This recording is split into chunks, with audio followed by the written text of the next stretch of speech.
Привет, друзья! Всем привет!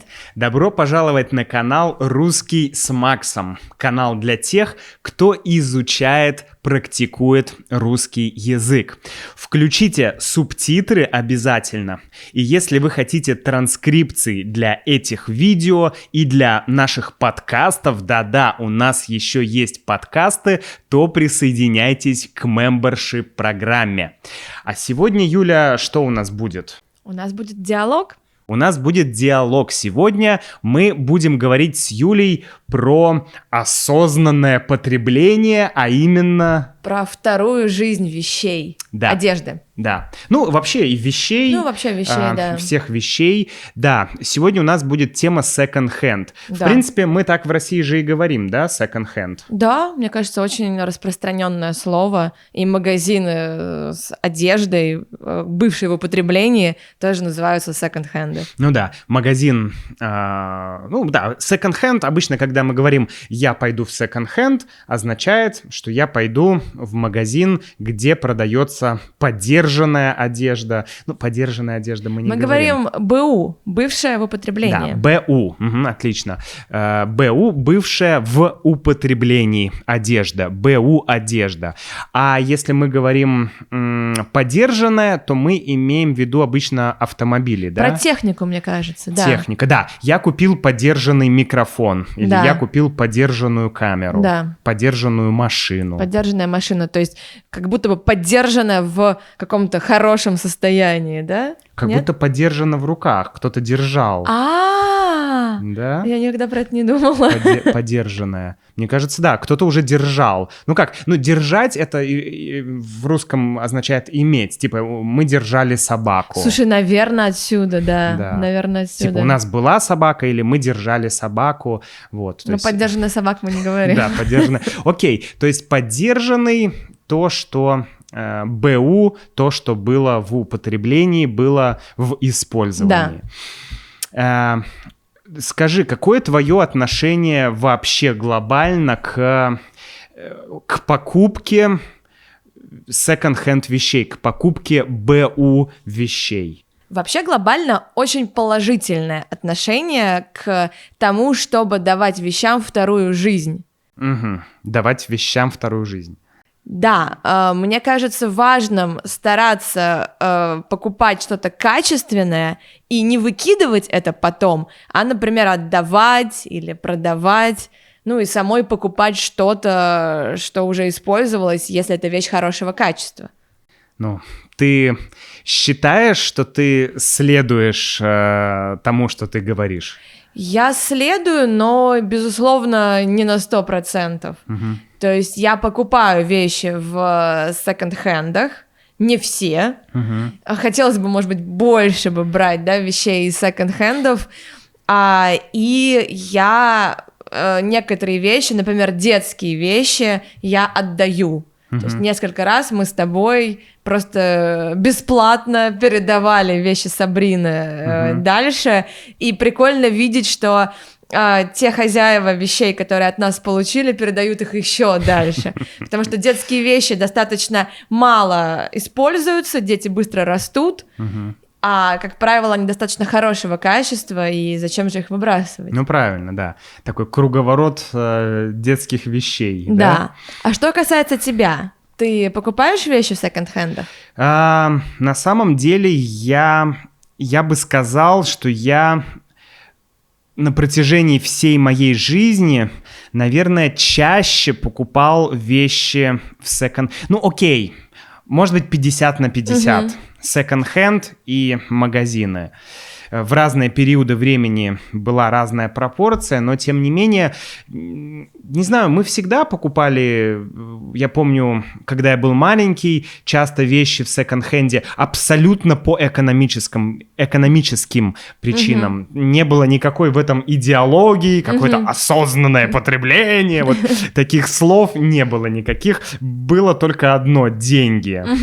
Поэтому я помню, что когда я жил в Ленинградской области, я был маленький, маленьким, мы ездили в финскую лютеранскую церковь. Ого, в церкви вещи? Да. Но вообще многие ездили из Санкт-Петербурга в Финляндию, и в Финляндии секонд-хенды очень тоже популярны, и очень много русских там покупало вещи, вот, потому что они были дешевые, очень качественные, вот, было очень круто. Многие даже приезжали в Питер и продавали потом эти вещи, такой был бизнес. Короче, да, и сейчас, когда я уже стал сознательным, когда я вырос, я, конечно, часто покупаю вещи. Вот эта футболка из секонд-хенда, например, это моя. тоже. Да.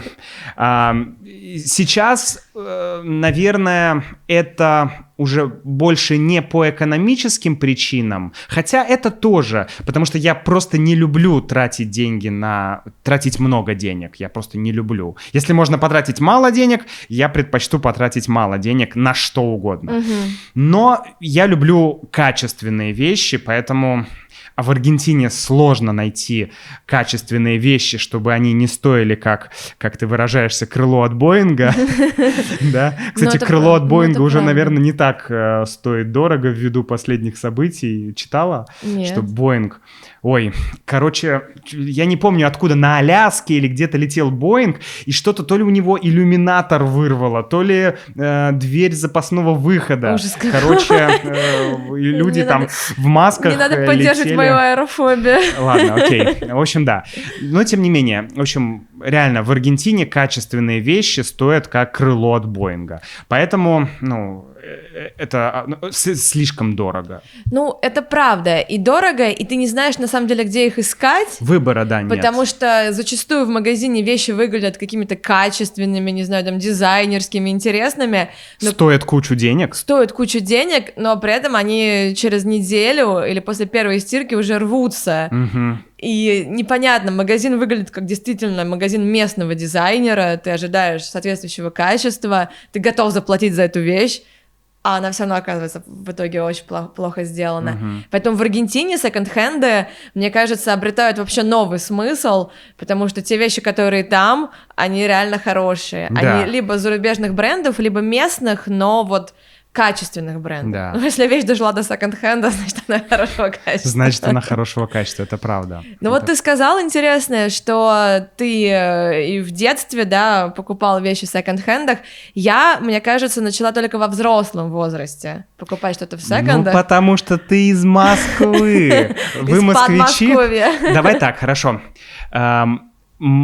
Многие ли твои подруги покупают, в Москве твои подруги покупают вещи в секонд-хенде? Есть некоторые, кто любит искать что-то в секондах, потому что там есть действительно что-то интересное. Винтажные вещи. Винтажное, роскошное, да? Что-то редкое, уникальное. Ну, что-то типа такого, и дорогое. Ну, в секонде оно недорого. Ну, относительно. Оно дорого, если ты будешь брать это где-то. Ну, понятно. Ну, хорошо. Ну, вот, а в обычных секонд-хендах? Ну, кажется, нет. Ну, вот вам разница между Москвой и Санкт-Петербургом. Но в Москве стали... Между Москвой и остальной Россией. Регионы, да. Нет, в Москве стали, может быть, не только в Москве, стали популярны свопы. Это место... Своп?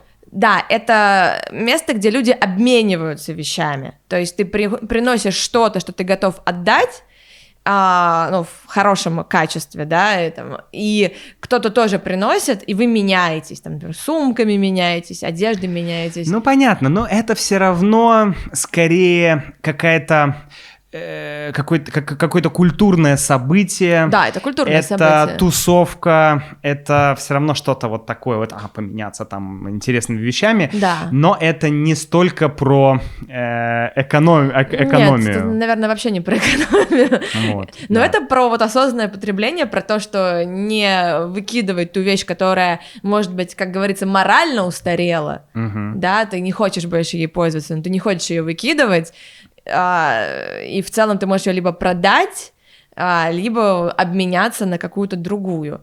Но для меня секонды, помимо возможности найти там действительно качественные вещи, это еще возможность найти что-то необычное и интересное. Это правда. Потому что иногда туда попадают вещи, которые ты не видел нигде, они, может быть, с какого-то редкого магазина, и, возможно, они в обычной жизни стоят кучу денег, но они не настолько, может быть, тебе подходят, чтобы ты прям выложил кучу денег за них.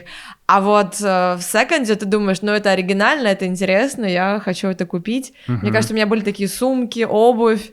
У меня тоже было много одежды, которую я покупал, потому что, ну, просто она выглядит необычной. Она интересная, Ты да. не найдешь просто в магазинах, в обычных магазинах ты не найдешь такого качества вещей. Ну, в общем, подытоживая, да, что, ну, очевидно, что в Москве не слишком. Ну, окей, понятно, что в Москве тоже есть разные люди, но конечно. Я думаю, что в целом в Москве, может быть, да, это чуть менее популярно было и есть покупать вещи в секонд-хендах по экономическим или по каким-то причинам. Но я думаю, что в остальной России, по крайней мере, вот в Питере и, ну, там, в других городах, мне кажется, секонд-хенды играют большую роль в жизни людей. И не знаю, кстати, как сейчас, потому что чаще же всего из Европы секонд-хенд, ну, одежда попадала в секонд-хенды из Европы, а сейчас интересно, что... Не знаю. Я тоже не знаю. Что случилось с секонд-хендами? Думаю, они работают. Как в Европе. Ну, да. Откуда-то получают вещи. Как-то что-то изменилось. Вот. Что ж, наверное, все, да? Что еще мы хотели в эту тему включить?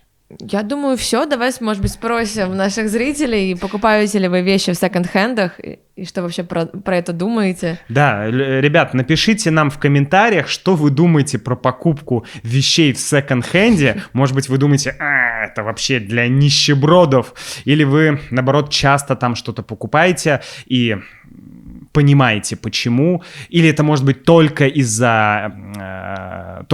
по экономическим причинам, только из-за экономических причин. Пожалуйста, напишите в комментариях, присоединяйтесь к мембершип-программе, и вообще пусть у вас все будет хорошо.